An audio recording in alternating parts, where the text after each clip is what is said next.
Adapun pelaku syirik asghar tidak keluar dari agama Islam, dihukumi sebagaimana kaum muslimin lainnya, boleh menikah dengannya, ya, sembelihannya boleh dimakan, ya, kemudian boleh mewarisi, boleh diwarisi, ya.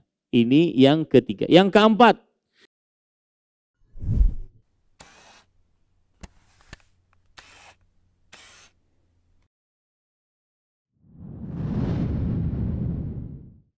Assalamualaikum warahmatullahi wabarakatuh. Bismillahirrahmanirrahim. Innal hamdalillah nahmaduhu wa nasta'inuhu wa nastaghfiruh wa na'udzu billahi min shururi anfusina wa sayyiati a'malina. Man yahdihillahu fala mudilla lahu wa man yudlil fala hadiya lahu. Wa asyhadu an la ilaha illallah wahdahu la syarika lahu wa asyhadu anna Muhammadan 'abduhu wa rasuluh. Ya ayyuhalladzina amanu taqullaha haqqa tuqatih wa la tamutunna illa wa antum muslimun. Ya ayyuhan nasu taqu rabbakumul ladzi khalaqakum min nafsin wahidah wa khalaqa minha zawjaha wa batha minhuma rijalan katsiran wa nisaa'a wattaqullaha alladzi tasaaluna bihi wal arham innallaha kana 'alaikum raqiba. Ya ayyuhalladzina amanu taqullaha wa qulu qawlan sadida yuslih lakum a'malakum wa yaghfir lakum dhunubakum wa man yuti'illaha wa rasulahu faqad faza fawzan 'azima. Amma ba'd, fa inna asdaqal hadits kitabullah wa ahsanul hadi hadi Muhammadin sallallahu alaihi wa ala alihi wasallam, syarrul umuri muhdatsatuha wa kullu muhdatsatin bid'ah wa kullu bid'atin dhalalah wa kullu dhalalatin finnar. Alhamdulillah, kita bersyukur pada Allah Subhanahu wa taala pada hari ini, hari Rabu malam Kamis 18 Rabiul Akhir 1443 Hijriah, kita dimudahkan oleh Allah Subhanahu wa taala untuk duduk bersama mengkaji kembali matan Nawaqidul Islam, pembatal-pembatal keislaman yang ditulis oleh Syekhul Islam Al-Mujaddid Muhammad bin Abdul Wahhab bin Sulaiman bin Ali At-Tamimi rahimahullahu ta'ala. Salawat dan salam semoga selalu Allah berikan kepada Nabi kita Muhammad sallallahu alaihi wa ala alihi wasallam, pada keluarga beliau, para sahabat, serta orang-orang yang mengikuti beliau sampai hari kiamat kelak. Dengan nama-nama Allah yang husna dan sifat-sifatnya yang ulia, kita berdoa, Allahumma inna nas'aluka ilman nafi'an wa rizqan tayyiban wa amalan mutaqabbala. Wahai Allah, sesungguhnya kami mohon kepada Engkau ilmu yang bermanfaat, rezeki yang baik, dan amal yang diterima. Allahumma amin. Ahibatil muslimun, a'afanillahu iyyakum. Para ikhwah sekalian, Bapak Ibu, saudara-saudari, kaum muslimin, jamaah Masjid Imam Syafi'i, Banjarmasin, Kalimantan Selatan yang saya cintai karena Allah. Semoga Allah Subhanahu wa taala selalu memberikan afiat kepada kita di dunia dan di akhirat. Kita jawab beberapa pertanyaan yang sampai. Ketika seseorang bertawassul kepada orang saleh yang sudah meninggal adalah perbuatan kesyirikan. Pertanyaan saya adalah, apakah bertawassul menjadi perantara orang saleh yang masih hidup agar berdoa kepada Allah, apakah perbuatan tersebut juga masuk kesyirikan atau tidak? Saya ingin mendudukkan dulu berbagai macam permasalahan, di antaranya adalah termasuk hal yang merupakan penipuan, bisa dikatakan seperti itu, ataupun pembalikan fakta lah, lebih bahasanya lebih indah, lebih halus.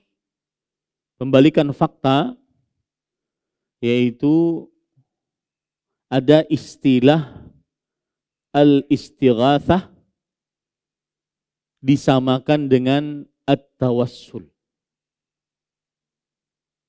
Al-istighatsah disamakan dengan at-tawassul. Ini pembalikan fakta dan ini mulai dari zaman dahulu.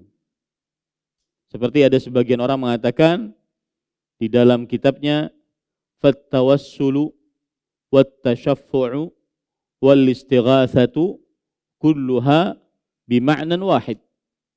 Maka tawassul, kemudian meminta syafaat, kemudian beristighatsah, seluruhnya satu makna. Ada lagi sebagian ulama mengatakan wala farqa fit tawassul baina an yakuna bilafdhi tawassul aw at-tashaffu' aw al-istighatsah aw at-tawajjuh. Dan tidak ada perbedaan di dalam perkara tawassul, baik dengan menggunakan lafaz tawassul atau tasyaffu' atau istighatsah atau tawajjuh, menghadap. Intinya sebagian orang menyamakan antara istighatsah dengan tawassul. Padahal terjadi perbedaan antara tawassul dengan istighatsah, baik secara etimologi bahasa atau terminologi syariat istilah. Tawassul diambil dari kata wasilah yang artinya atau mengandung tawassul, war-raghbah, wal-qurbah. Tawassul mengandung tawassul. Tawassul pakai sin, dia mengandung tawassul pakai sad. Dan juga mengandung keinginan, mengandung juga kedekatan. Ini makna secara bahasa dari kata tawassul. Adapun tawassul secara istilah syariat adalah mengerjakan sesuatu yang mendekatkan diri kepada Allah Subhanahu wa ta'ala, sehingga tersambung dengan Allah Subhanahu wa ta'ala. Mengerjakan sesuatu yang diridhai Allah untuk mendekatkan diri kepada Allah. Ini pengertian tawassul. Mengerjakan sesuatu yang diridhai oleh Allah untuk mendekatkan diri kepada Allah Subhanahu wa ta'ala. Contoh tawassul ketika ada dalam hadis riwayat Imam Tirmidzi, Imam Ibnu Majah, seorang yang tunanetra datang kepada Rasul sallallahu alaihi wasallam dan berkata, "Ya Rasulullah, ud'u Allah an yu'afini." Wahai Rasulullah, ketika Rasulullah SAW masih hidup, berdoalah kepada Allah agar Allah menyembuhkanku. Ini contoh tawassul, mengerjakan yang diridhai oleh Allah untuk mendekatkan diri kepada Allah Subhanahu wa ta'ala.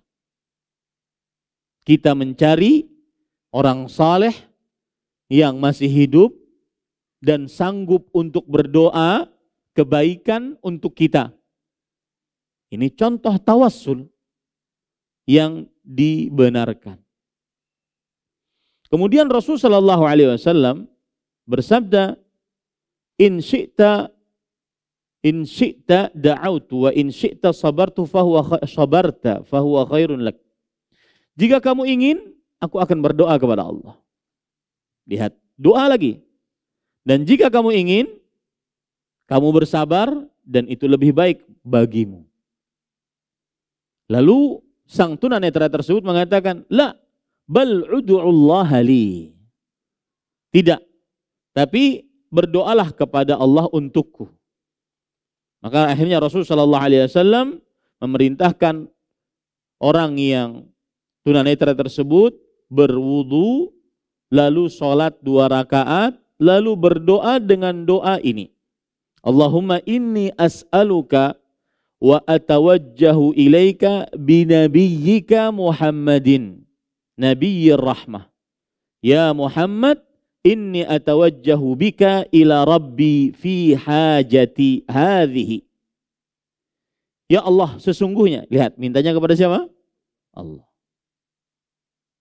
Wahai Allah, sesungguhnya aku memohon kepadamu dan menghadap kepadamu dengan melalui nabimu Muhammad sallallahu alaihi wasallam, nabi rahmah. Wahai Muhammad, sesungguhnya aku menghadap kepadamu untuk berdoa kepada Tuhanku di dalam hajatku ini agar dikabulkan. Allahumma fasyafi'ni fi wa syafi'hu fiyya. Ya Allah, berikan syafaat beliau kepadaku dan izinkan Nabi Muhammad sallallahu alaihi wasallam untuk memberikan syafaat. Semua dari cerita ini adalah bertawassul dengan doa Nabi Muhammad sallallahu alaihi wasallam. Nabi Muhammad sallallahu alaihi wasallam diminta agar berdoa sehingga yang tunanetra sembuh. Itu harus dipahami baik-baik. Kemudian yang kedua, para sahabat Nabi radhiyallahu anhum sepeninggal Rasul sallallahu alaihi wasallam, beliau tidak mendatangi kuburan Rasul sallallahu alaihi wasallam untuk meminta kepada Rasul sallallahu alaihi wasallam agar mendoakannya. Tetapi mereka datang kepada paman Nabi Muhammad sallallahu alaihi wasallam agar berdoa kepada Allah Subhanahu wa taala. Sebagaimana perkataan Umar bin Khattab saat beliau menjadi khalifah, kemudian terjadi paceklik kekeringan. Kemudian beliau berkata, Allahumma inna kunna idza wajadna ajdabna natawassalu ilaika binabiyyina fatasqina. Ya Allah, sesungguhnya kami dahulu jika datang kekeringan, kami bertawassul kepada Nabi engkau agar, maksudnya Nabi Muhammad sallallahu alaihi wasallam berdoa kepada Allah, kemudian engkau menurunkan hujan kepada kami. Wa inna natawassalu ilaika bi'ammi nabiyyika fasqina. Sekarang Nabi kami sudah meninggal, sekarang kami bertawassul dengan paman Nabi kami yang masih hidup, Al-Abbas bin Abdul Muttalib radhiyallahu anhu. Maka kemudian Al-Abbas bin Abdul Muttalib berdoa, maka turunkanlah hujan kepada kami. Ini menunjukkan bahwasanya tawassul artinya adalah tawassul, yaitu tawassul mengandung untuk menghubungkan, mendekatkan, mengerjakan sesuatu yang diridhai oleh Allah untuk mendekatkan diri kepada Allah. Itu arti tawassul. Beda dengan istighatsah. Istighatsah, alif, sin, dan ta bermakna talab. Istighatsah bermakna talab, yang artinya adalah meminta. Dan istighatsah artinya talabul ghauts, meminta pertolongan dalam keadaan yang sempit. Maka sangat berbeda jauh antara tawassul dengan istighatsah. Sebagian orang menyamakan antara istighatsah dengan tawassul. Mereka ketika mengatakan, Misalkan saya beri contoh, wahai Rasulullah, ighfirli, ampuni aku. Kata mereka, itu boleh. Kenapa? Karena itu tawassul. Karena itu apa? Tawassul. Kata mereka itu boleh. Karena itu tawassul. Padahal itu adalah apa? Istighatsah. Meminta pertolongan dalam keadaan yang sempit. Contoh yang lain lagi. Wahai Abdul Qadir Jailani, urzuqni, berikan aku rizki.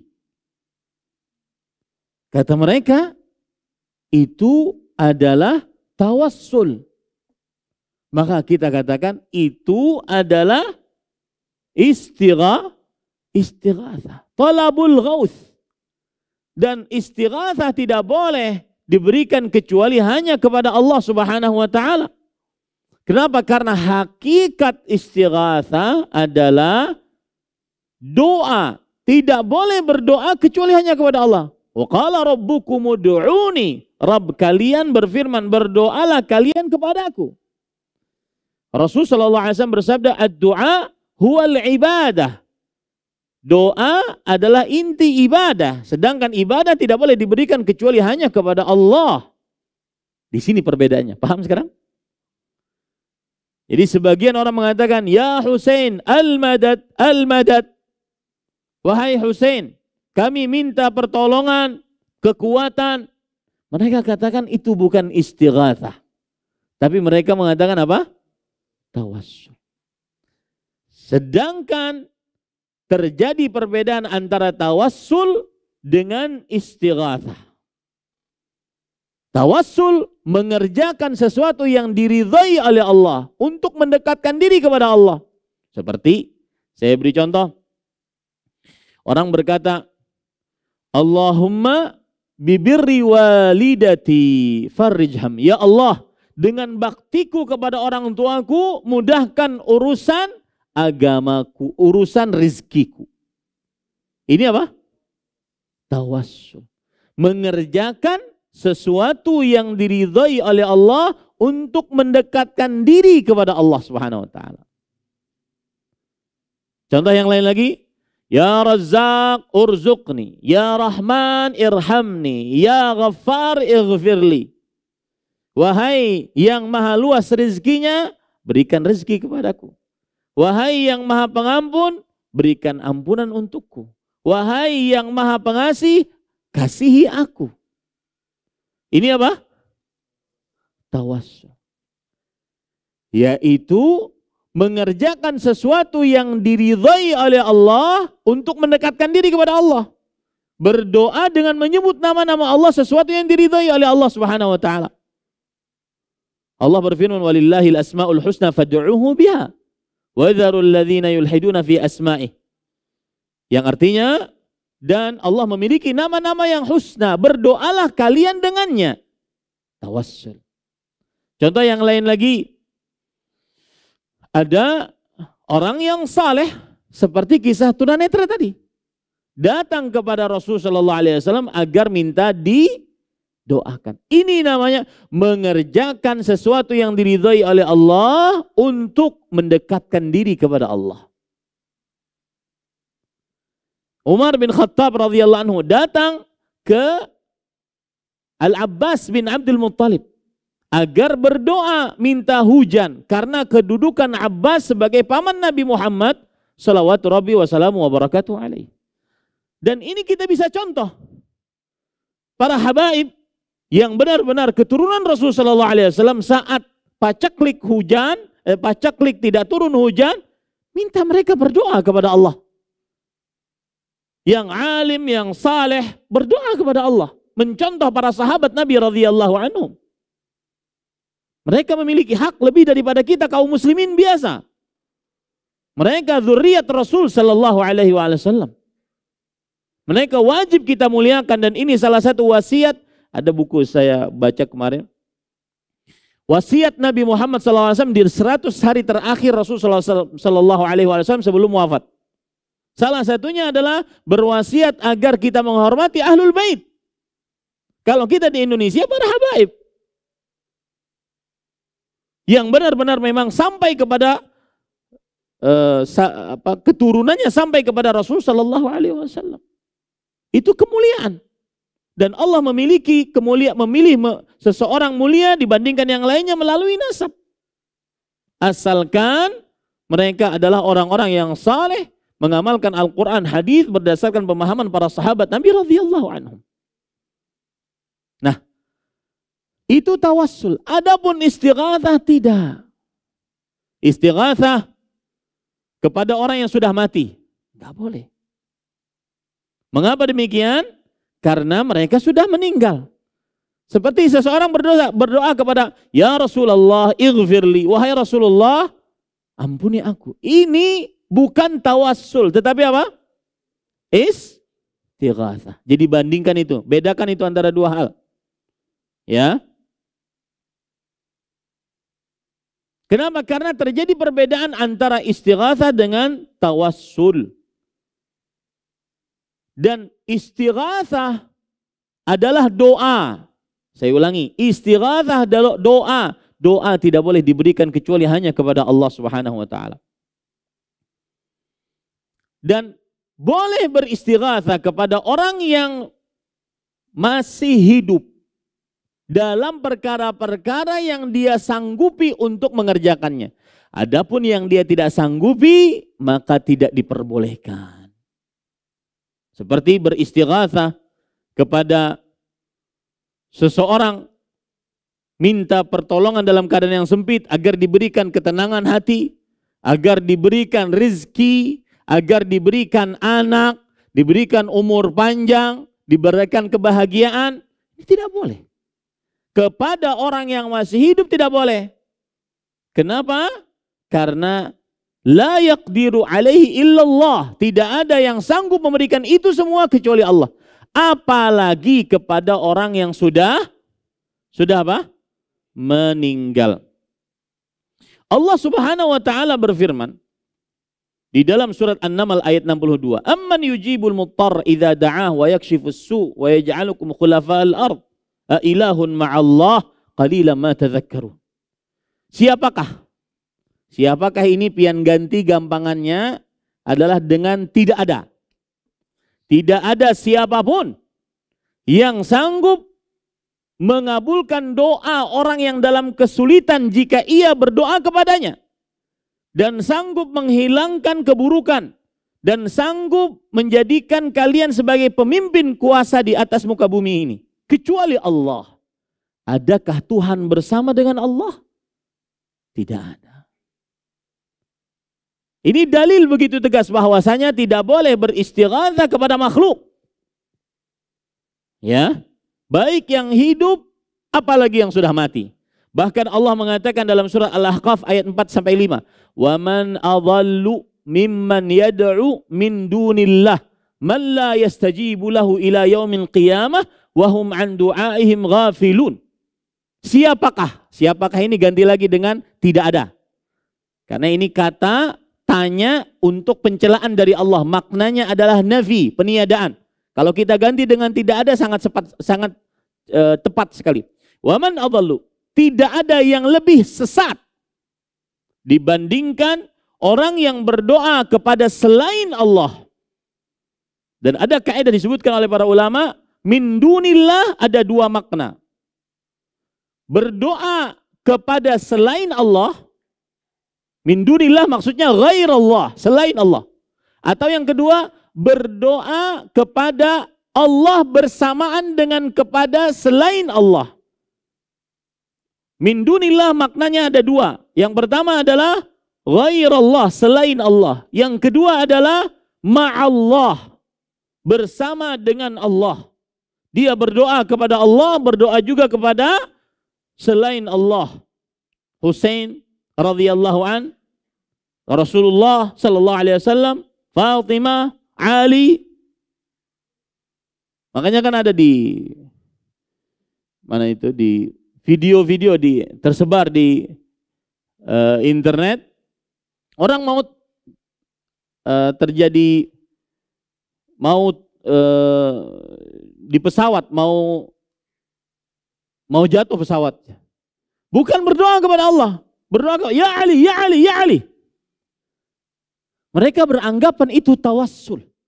Sedangkan itu sebenarnya adalah apa? Istighatsah. Ini para ikhwan yang dirahmati oleh Allah Subhanahu wa taala. Nah, sudah jelas insyaallah ya. Jadi kalau ditanya tadi, pertanyaan saya, apakah bertawassul menjadikan perantara orang saleh yang masih hidup agar berdoa kepada Allah, apakah perbuatan tersebut juga masuk kesyirikan atau tidak? Sudah saya jawab. Masuk kesyirikan atau tidak? Tidak. Karena itu namanya apa? Tawassul. Dan itu yang dilakukan oleh Umar bin Khattab kepada Abbas bin Abdul Thalib. Itu yang dilakukan oleh orang tunanetra kepada Rasul sallallahu alaihi wasallam. Ada lagi, kalau ingin dalam lagi, makanya saya kalau ditanya tentang tawassul ini habis waktu ya. Ya. Kalau ingin dalam lagi, oh bukankah Rasul sallallahu alaihi wasallam masih hidup? Rasul sallallahu alaihi wasallam sanggup menjawab orang yang salam kepadanya dan dikembalikan ruhnya oleh Allah Subhanahu wa taala kepada Rasul sallallahu alaihi wasallam sehingga menjawab semua salam. Berarti boleh kita bertawassul dengan Rasul sallallahu alaihi wasallam walaupun sudah meninggal. Maka jawabannya yang paling mudah adalah perkara gaib, ma ba'dal maut, itu perkara gaib yang kita tidak mengetahuinya. Tidak bisa kita berbicara kecuali dengan dalil. Dan berhenti pada dalil. Jangan ditambah-tambahi. Yang ada disebutkan dalam dalil, setiap yang berselawat dan mengucapkan salam, Allah akan mengembalikan ruhnya, kemudian Rasul SAW akan menjawab salamnya. Dimanapun orang mengucapkan salam tersebut. Itu saja. Apakah kemudian kita boleh berdoa kepada beliau? Tidak. Paham ini para ikhwah? Kenapa? Karena hadisnya kita berhenti pada hadis. Itu saja.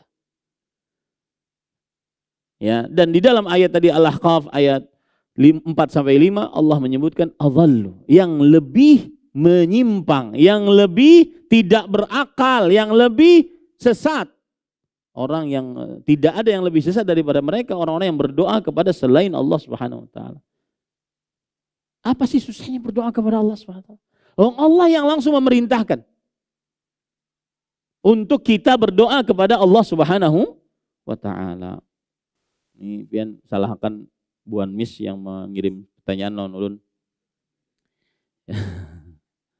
Karena habis waktunya.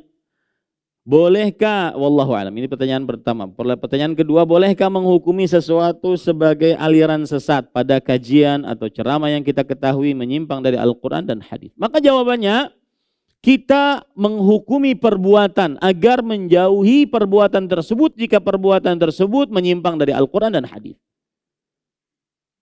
Dan kita menghukumi perbuatan jika perbuatan tersebut sesuai dengan Al-Quran dan hadis, kita mengikutinya.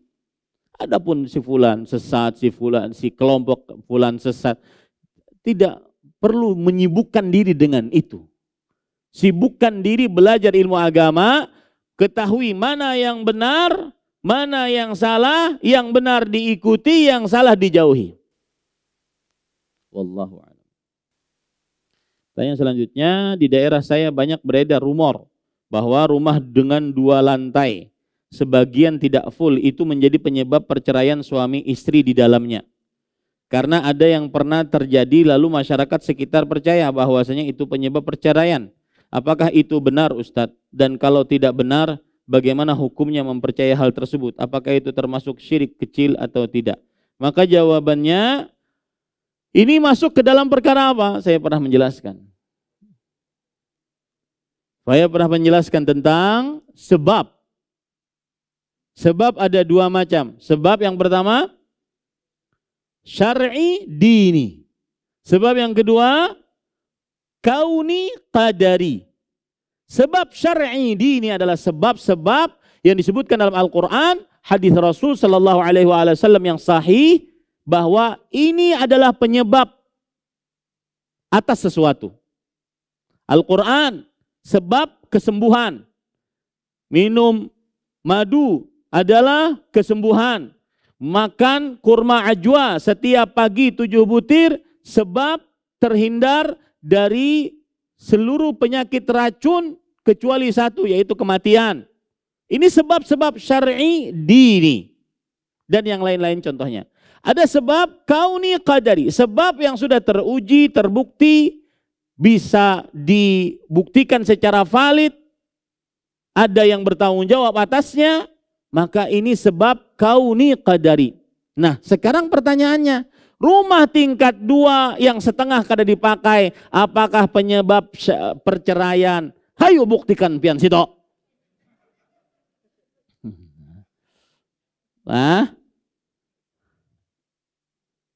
Teliti situ. Dari sisi fisikanya, kimianya, biologinya. Karena tidak ada, dia bukan sebab syar'i ini. Dia adalah sebab kauni qadari. Apa yang menyebabkan bahwasanya rumah tingkat 2 setengahnya kada dipakai kemudian menyebabkan perceraian? Apakah diandaki bini yang kedua pulang di situ? La haula wala quwwata illa billah. Jadi jawabannya adalah itu tidak benar. Kalau ditanya apakah itu benar, itu tidak benar. Tidak benar secara syar'i dini, tidak benar secara kauni qadari. Dan kalau tidak benar, bagaimana hukum mempercayainya? Sebelum ditanya bagaimana hukum mempercayainya, jangan dipercayai, makanya kada bujurnya. Ya, kalau mempercayai juga maka ini termasuk daripada syirik kecil. Karena apa? Menjadikan sebab sebagai sebab padahal dia bukan sebab. Dan sebab ada 2, kauni qadari, syar'i dini. Adzan sudah kita habis, bulikan sudah ini. Mas Sufyan ini kerjanya. Taib. Para ikhwah yang dirahmati oleh Allah Subhanahu wa taala, tersebar mungkin flyer kajian yang disebarkan oleh Masjid Imam Syafi'i, yaitu lebih mengenal syirik kecil. Kita pada malam ini akan membicarakan tentang syirik kecil. Karena kita sudah panjang lebar beberapa pertemuan, walhamdulillah alladzi bi ni'mati tatimmus shalihat, membicarakan tentang syirik akbar. Taib. Pengertian syirik kecil. Pengertian syirik kecil pada 4 poin pokok. Yang pertama, sarana yang menghantarkan kepada syirik akbar. 1. Setiap perbuatan yang menghantarkan kepada syirik akbar, dia adalah syirik kecil. Ya. Yang kedua, naha anhu syara', dilarang oleh syariat. Dilarang oleh syariat. Seperti misalkan Rasul sallallahu alaihi wasallam bersabda dalam hadis riwayat Imam Muslim, akhwafu ma akhafu alaikum syirkul asghar faqala ar-riya.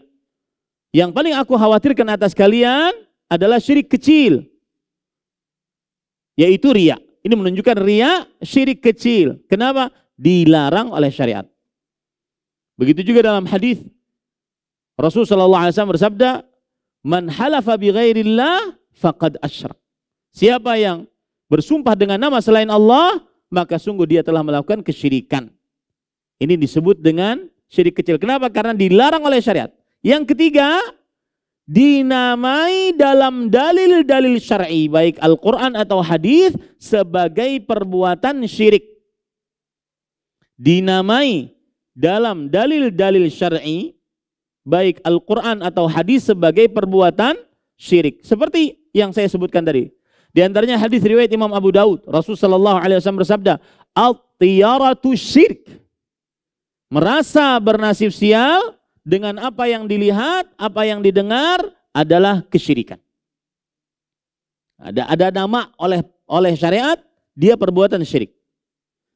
Seperti misalkan juga hadis Rasul sallallahu alaihi wasallam yang barusan saya bacakan tadi, man halafa bi ghairillah faqad asyrak. Siapa yang bersumpah dengan nama selain Allah, maka sungguh dia telah melakukan kesyirikan. Begitu juga dalam hadis Rasul sallallahu alaihi wasallam yang lain, man 'allaqa tamimatan faqad asyrak. Siapa yang menggantung jimat, maka sungguh dia telah melakukan kesyirikan. Baik. Itu yang ketiga. Yang keempat, dan tidak mengeluarkan dari Islam. Itulah pengertian dari syirik kecil. Nah, kemudian para ikhwah yang dirahmati oleh Allah Subhanahu wa taala, sekarang yang kedua adalah hukum syirik kecil. Apa hukum syirik kecil?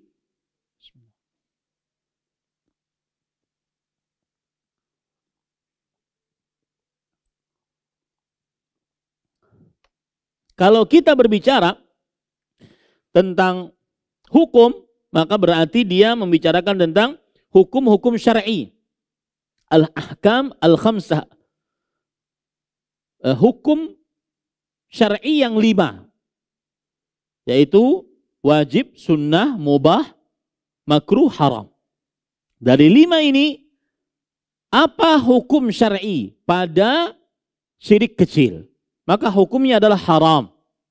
Jadi kalau ditanya hukum riya apa? Haram. Bukan hukum riya syirik kecil, bukan. Hukum riya adalah haram. Hukum menggantung jimat apa? Haram. Jenis perbuatannya namanya apa? Syirik kecil. Paham sekarang? Ya. Hukum bersumpah dengan nama selain Allah apa? Haram. Jenis perbuatannya syirik kecil. Nah, seperti itu selalu. Dan para ikhwan yang dirahmati oleh Allah, hukumnya haram. Dan perbuatan syirik kecil adalah akbarul kabair ba'da syirkil akbar. Dia adalah dosa paling besar setelah syirik akbar. Dia mengalahkan dosa meninggalkan sholat. Dia mengalahkan dosa durhaka pada orang tua. Mengalahkan dosa berzina, membunuh, mencuri, berjudi, minum khamar. Dosa syirik kecil adalah dosa paling besar setelah syirik akbar. Ini para ikhwan yang dirahmati oleh Allah. Baik. Kemudian para ikhwan yang dirahmati oleh Allah Subhanahu wa taala, apa dalil bahwa syirik kecil dosa paling besar setelah syirik akbar? Yaitu hadis yang diriwayatkan oleh Imam At-Tabarani dalam kitabnya Al-Mu'jam, oleh Imam Ibnu Abi Syaibah dalam kitabnya Al-Musannaf, Imam Abdul Razzaq dalam kitabnya Al-Musannaf, bahwa Abdullah bin Mas'ud radhiyallahu anhu berkata, ini perkataan sahabat, bukan hadis. Dan ini adalah penjelasan sahabat Rasulullah SAW. Dan inilah yang disebut dengan manhaj salaf. Memahami Al-Quran dan hadis dengan pemahaman para sahabat. Beliau berkata, la an ahlifa billahi kadhiban ahabbu ilayya min an ahlifa bi ghairihi sadiqan. Sungguh aku bersumpah dengan nama Allah Subhanahu wa taala dalam keadaan dusta. Aku bersumpah, wallahi, tapi berdusta. Wallahi, ulun kada mencuntan. Kecuali sekali 10 kali mencuntan. Tapi menyebutnya wallahi, demi Allah. Sungguh aku bersumpah dengan nama Allah dalam keadaan berdusta, lebih aku sukai dibandingkan aku bersumpah dengan nama selain Allah dalam keadaan jujur.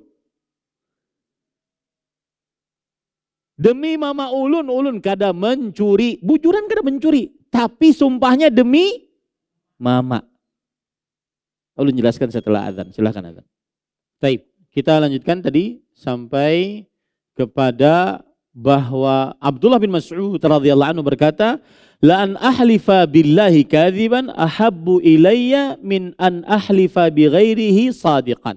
Sungguh aku bersumpah dengan menyebut nama Allah tapi berdusta, lebih aku sukai dibandingkan aku bersumpah dengan menyebut nama selain Allah dalam keadaan jujur.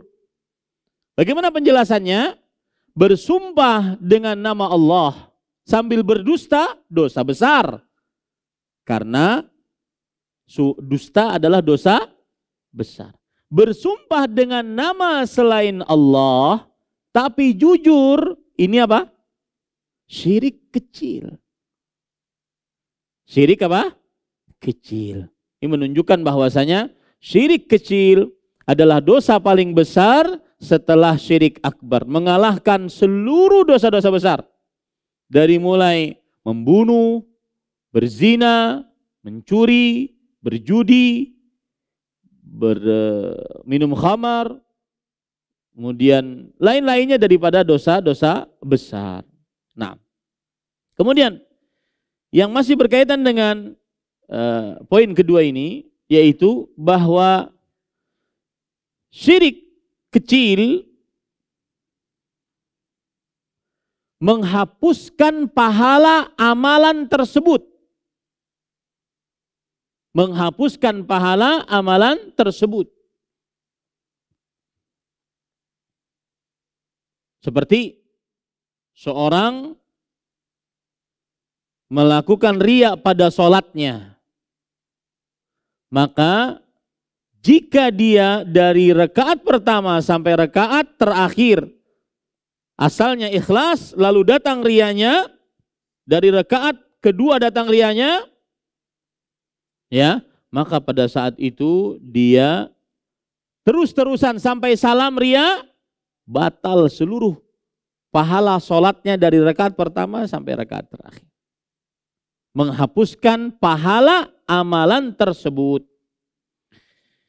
Kemudian yang selanjutnya yang berkaitan dengan hal ini adalah para ulama bersepakat, ini penting kesepakatan para ulama, bahwa pelaku syirik asghar tidak keluar dari agama Islam. Yang riya tidak keluar dari agama Islam. Yang bersumpah dengan nama selain Allah tidak keluar dari agama Islam. Yang menggantung jimat tidak keluar dari agama Islam. Yang merasa bernasib sial tidak keluar dari agama Islam. Itu satu. Yang kedua, para ulama juga bersepakat bahwa pelaku syirik asghar tidak kekal di dalam neraka. Tidak kekal di dalam neraka. Nah, kemudian para ulama berbeda pendapat. Apabila ada orang yang mati di atas syirik asghar, bagaimana keadaannya? Setelah kesepakatan tadi, kesepakatan yang pertama apa tadi? Para ulama bersepakat, pelaku syirik asghar tidak keluar dari Islam.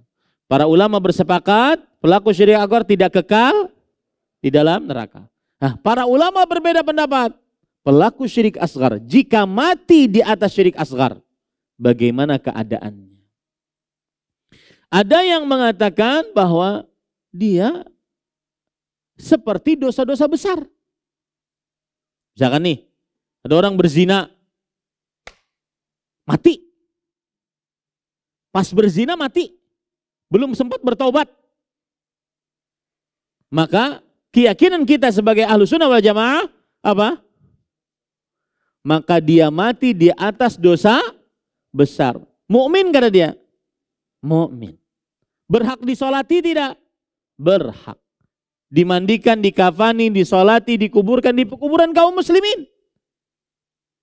Mereka beriman, cuma mereka kurang imannya karena dosa besarnya.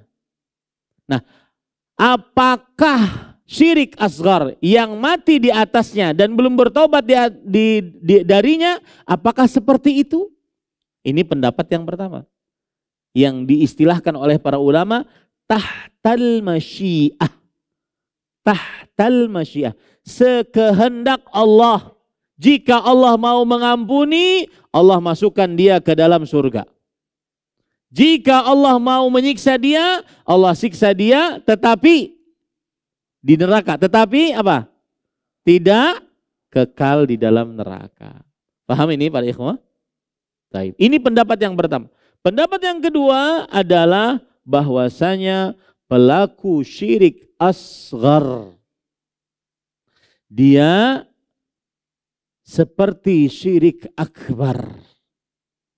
Di dalam hal tidak diampuni dosanya. Yang mati di atasnya tidak diampuni dosanya. Cuma bedanya dengan akbar apa? Dia tidak kekal di dalam neraka. Bisa dipahami ini para ikhwah? Ya. Ini hal-hal yang berkaitan dengan hukum syirik akbar, syirik asghar. Baik. Apa perbedaan antara syirik akbar dengan syirik asghar? Ini poin selanjutnya. Yang pertama, syirik akbar tidak diampuni oleh Allah kecuali dengan taubat. Adapun syirik asghar maka terjadi ikhtilaf di antara para ulama. Ada yang mengatakan dia di bawah kehendak Allah, apa istilahnya tadi? Tahtal masyiah. Dan ada yang mengatakan dia tidak diampuni.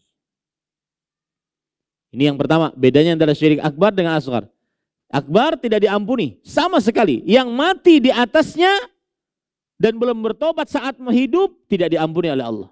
Kekal abadi di dalam neraka bersama Fir'aun, Haman, Qarun, syaitan, iblis, jin ifrit, kuyang, hantu berataan. Ya. Kekal abadi di dalamnya. Yang kedua, syirik asghar tidak. Dia ada ikhtilaf di antara ulama. Ada yang mengatakan bahwa syirik asghar apa? Tahtal masyiah, di bawah kehendak Allah. Jika Allah menghendaki, Allah mengampuni. Jika Allah tidak menghendaki, Allah menyiksa dulu, tetapi tidak kekal di dalam neraka. Yang kedua, syirik akbar menghapuskan seluruh pahala amal ibadah. Dari mulai dia balik umur 15 tahun, kemudian umur 45 tahun, hendak menikah, hendak poligami lagi, dia melet istrinya yang pertama. Ya, agar istrinya setuju. Maka pada saat itu, dari mulai sini sampai umur 45, semua pahalanya terhapus. Itu syirik apa? Akbar. Adapun syirik asghar yang terhapus hanya pahala dari perbuatan itu saja. Seperti orang sholat, dia riya. Maka pahala sholat nang itu saja yang dihapuskan oleh Allah. Dua itu perbedaannya. Yang ketiga, syirik akbar mengeluarkan dari Islam. Pelakunya disebut sebagai musyrik, pelakunya disebut sebagai kafir. Syirik akbar mengeluarkan dari agama Islam. Tidak, kalau meninggal tidak boleh diwarisi hartanya. Dan kalau ada keluarganya yang meninggal dan dia muslim, tidak boleh mewarisi harta yang muslim. Tidak dimandikan, tidak diskafani, tidak disolati, tidak dikuburkan di pekuburan kaum muslimin. Pelaku syirik akbar. Ya. Kemudian kalau seandainya ada suami melakukan syirik akbar, istrinya muslimah bertauhid, wajib dipisah. Tidak boleh disatukan. Karena pelakunya musyrik, keluar dari agama Islam. Adapun pelaku syirik asghar tidak keluar dari agama Islam. Dihukumi sebagaimana kaum muslimin lainnya. Boleh menikah dengannya. Ya, sembelihannya boleh dimakan. Ya, kemudian boleh mewarisi, boleh diwarisi. Ya, ini yang ketiga. Yang keempat, syirik akbar mengekalkan pelakunya di dalam neraka. Syirik asghar tidak mengekalkan. Dia seperti dosa besar lainnya. Ini yang keempat. Dan tidak bisa dibayar. Tidak bisa dapat syafaat. Pelaku syirik akbar tidak bisa dapat syafaat. Ya. Kenapa? Karena dia ada Syekh Abdurrahman bin Hasan Al-Syekh, penulis kitab Fathul Majid, mengatakan mengapa syirik akbar tidak diampuni dosanya. Ada 3 sebab minimal. Yang pertama, jika orang mati di dalamnya tidak diampuni dosanya. Yang pertama, dia merendahkan Allah. Ya. Yang kedua, dia memalingkan hak paling istimewa yang dimiliki oleh Allah kepada selain Allah. Apa hak paling istimewa yang dimiliki oleh Allah? Ibadah. Dia palingkan kepada selain Allah. Yang ketiga, dia menyamakan selain Allah dengan Allah. Menyamakan makhluk yang lemah, yang hina, yang tidak memiliki apa-apa dengan Allah. Al-Hayy, Al-Qayyum, Al-Malik, Al-Jabbar, Al-Aziz, Al-Qawi. Disamakan dengan makhluk. Ini namanya kurang ajar. Pantas tidak diampuni dosanya oleh Allah Subhanahu wa taala. Adapun syirik asghar seperti dosa-dosa kecil lainnya. Kemudian yang kelima, syirik akbar menghalalkan darah dan harta. Pelaku syirik akbar maka halal darahnya, halal hartanya. Tetapi kita dalam bernegara tidak boleh semena-mena yang datang ke higa rumah orang Nasrani, pian ini syirik akbar, musyrik akbar pian ini, sini harta pian ambil. Nah, ini gak boleh. Karena ada hukum-hukum lain yang mengikatnya. Ya. Kemudian adapun syirik asghar tidak menghalalkan darah dan harta. Ini 5 perbedaan antara syirik akbar dengan syirik asghar. Nah, kemudian para ikhwan yang dirahmati oleh Allah Subhanahu wa taala,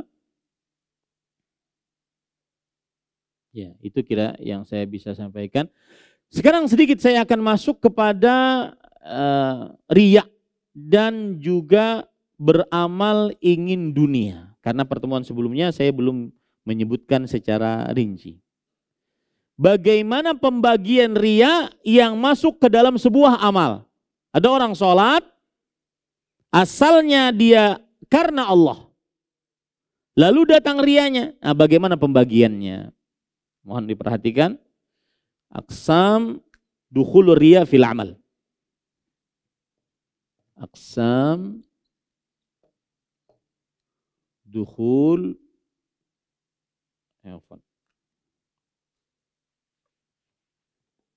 sedikit aja ini. Aqsam dukhul ar-riya fil amal. Pembagian masuknya riya dalam amal. Yang pertama disebut dengan ar-riya al-mahdh. Riya yang ikhlas. Ikhlas riyanya. Allahu Akbar. Ikhlas mana riyanya. Tidak ada tujuan lain kecuali riya.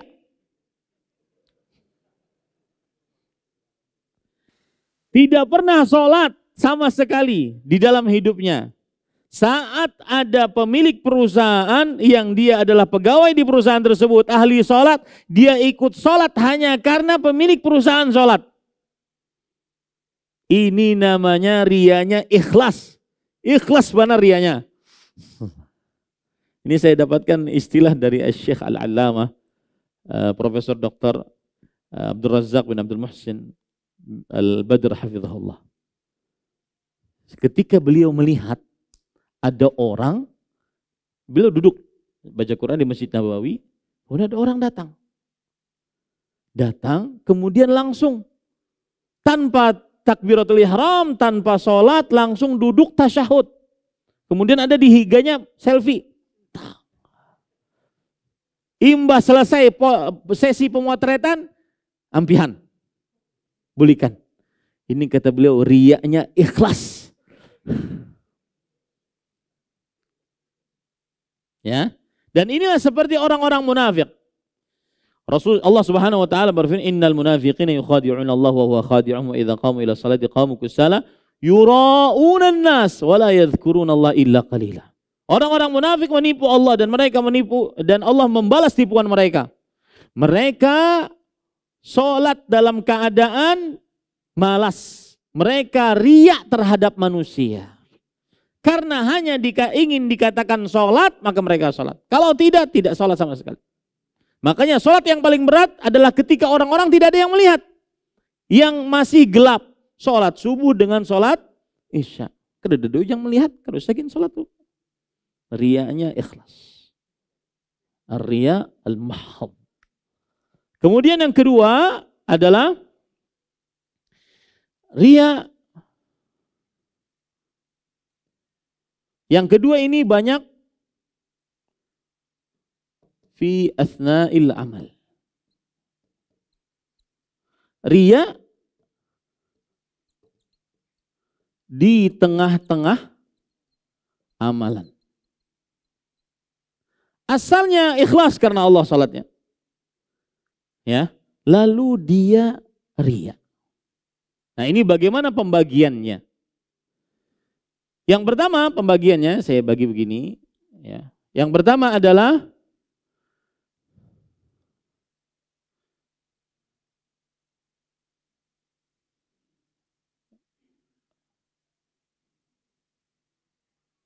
al-ikhlas min awwalin niyah. Thumma tara ar-riya.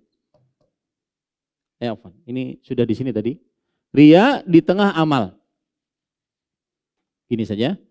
Riya di tengah amal pembagiannya adalah dilihat antara amalan tersebut ada satu kesatuan atau tidak. Antara amalan tersebut ada satu kesatuan atau tidak. Amalan yang tidak satu kesatuan. Maka yang pertama diterima karena ikhlas, dan yang kedua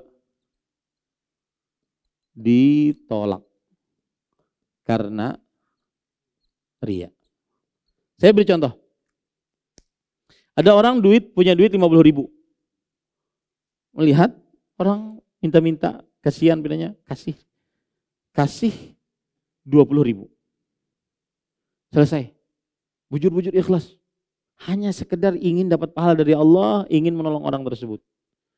Imbah menoleh ke belakang, oh ada kawan melihat, tambah higin. Nah, ada kawan melihat, tambah higin. Hanya ingin dipuji oleh kawan tadi. Dan kita tidak tahu mengenai hati orang. Kita hanya ingin menceritakan ada orang yang seperti itu. Adapun kejadian nyatanya kita tidak tahu. Nah, ikem bersedekah yang kedua, riya kalau binanya aku melihat. Kita nggak tahu, jangan tuduh orang. Ya. Kalau ada yang seperti ini, maka ini amalannya tertolak. Yang kedua, yang pertama ikhlas tidak jadi masalah. Karena tidak ada hubungan sedekah yang pertama dengan sedekah yang kedua. Baik. Ini yang pertama. Yang kedua adalah amalan yang satu kesatuan. Maka dibagi menjadi dua. Jika dibiarkan, terhapus pahala amalan tersebut. Jika dilawan, maka selamat amalan tersebut.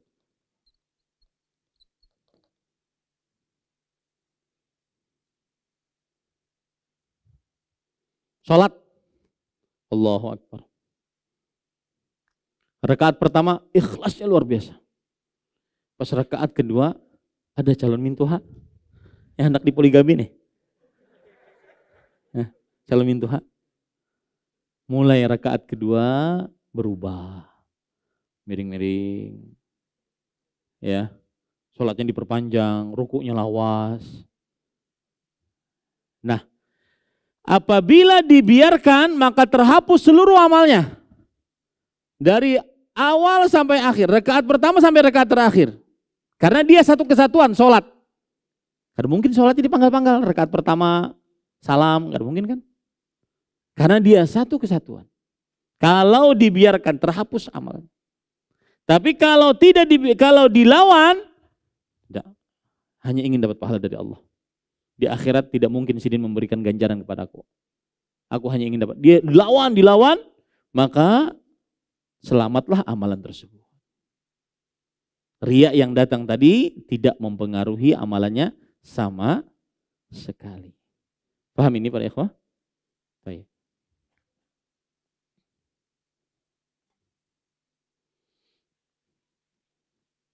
Sekarang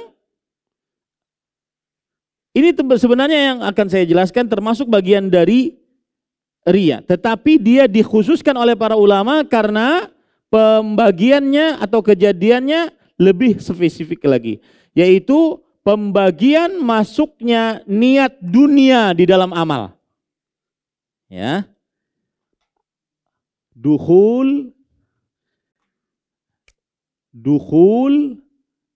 niyah iradatid dunya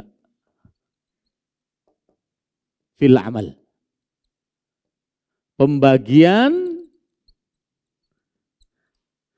masuk niat keinginan dunia dalam amal. Contoh mudahnya bagaimana? Sholat berjamaah subuh. Mau sholat berjamaah subuh agar dapat undian mobil. Bagaimana hukumnya? Paham ini? Pembagian masuknya niat ingin dunia di dalam amal.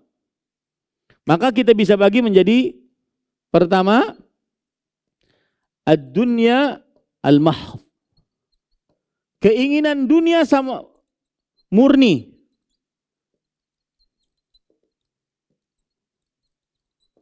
Ini masuk ke dalam surat Hud.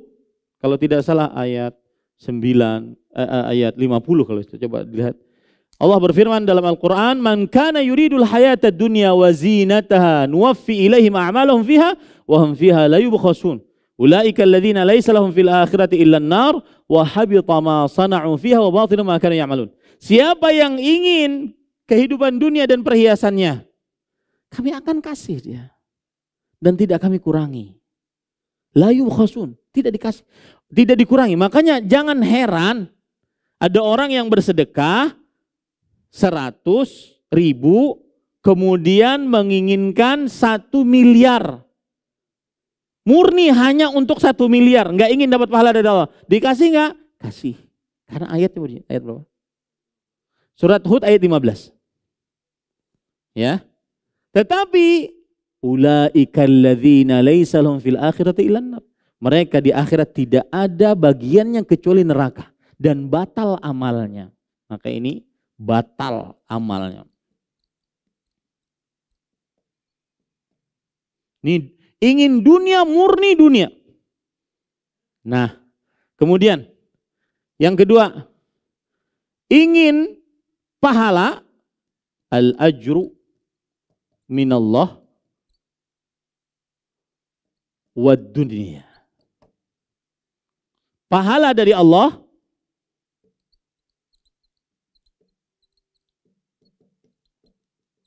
dan kebaikan dunia. Maka ini dibagi menjadi 2. Saya beri contoh. Bersedekah ingin agar yang sakit sehat. Paham? Ingin pahala dari Allah dan juga ingin dapat kenikmatan dunia agar yang sakit sehat. Saya beri contoh, puasa sekalian diet. Mengurangi kolesterol, asam urat. Ya. Apa hukumnya? Maka ini dibagi menjadi 2. jika ada dalil syar'i. Dalil syar'i.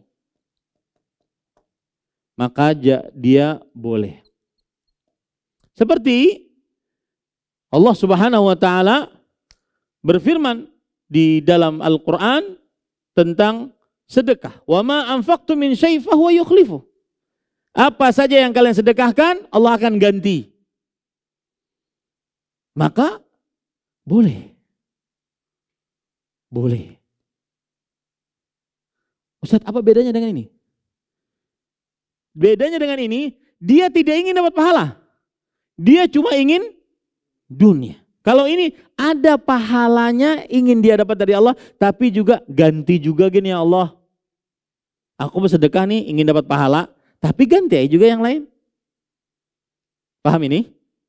Tentunya yang ini kurang, seperti orang yang bersedekah sedekah al-ikhlas atau bil ikhlas. Sedekah dengan ikhlas. Jauh pahalanya. Bil ikhlas. Yang ini bersedekah murni, dia hanya ingin pahala dari Allah. Entah Allah ngasih dunia, enggak ngasih dunia bukan urusan. Yang penting saya sedekahnya karena Allah. Nah, ini beda dengan ini. Paham perbedaannya ya? Kalau ini ada semacam sedikit ingin dunia. Tapi hukumnya apa?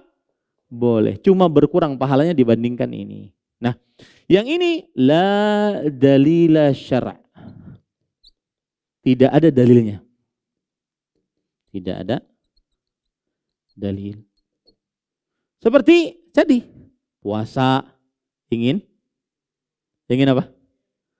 Ingin diet. Diet dalam puasa. Gak ada dalilnya. Maka jawabannya wallahu alam, ini adalah haram. Kenapa? Karena tidak ada dalilnya. Nah, ulun sekarang bertakun. Bahaji bawa 50 slop rokok. Apa hukumnya? Allah berfirman, "Walaisa 'alaikum junahun an tabtaghu fadlan min rabbikum." Tidak mengapa bagi kalian, tidak ada dosa bagi kalian kalau berhaji kalian mencari karunia Allah dengan berdagang. Enggak ada pahala, enggak tidak mengurangi pahala. Hah? Bahaji bawa 50 slop rokok.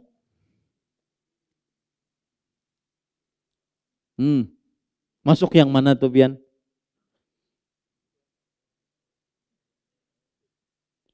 Jarsidin ikhlas benar tuh, Jar.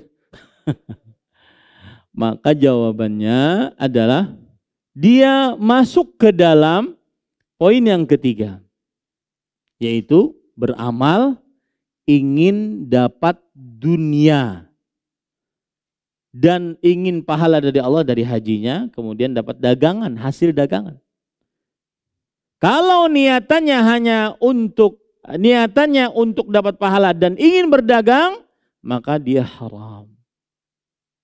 Ya, kenapa demikian para ikhwah? Karena tidak ada dalil syar'inya. Maka boleh kalau begitu berdagang, boleh silahkan. Tetapi jangan sampai dibesarkan niatnya untuk berdagangnya dibandingkan apa? Hajinya. Nah, mudah-mudahan bisa dipahami. Sedikit kita bertambah ya. 10 menit lah, itu terlalu cepat jamnya. Bismillah. Ya kalau mujurlah, terlalu cepat lah. Nah, ini yang bisa kita sampaikan. Nah, nakhtatim bi kafaratil majlis. Subhanakallahumma bihamdika asyhadu an la ilaha illa anta astaghfiruka wa atubu ilaik. Wassalamualaikum warahmatullahi wabarakatuh. Terima kasih. Jazakumullahu khairan wa barakallahu fikum. Video ini dibuat atas partisipasi dari donasi Anda. Semoga menjadi amal jariah bagi Anda semuanya.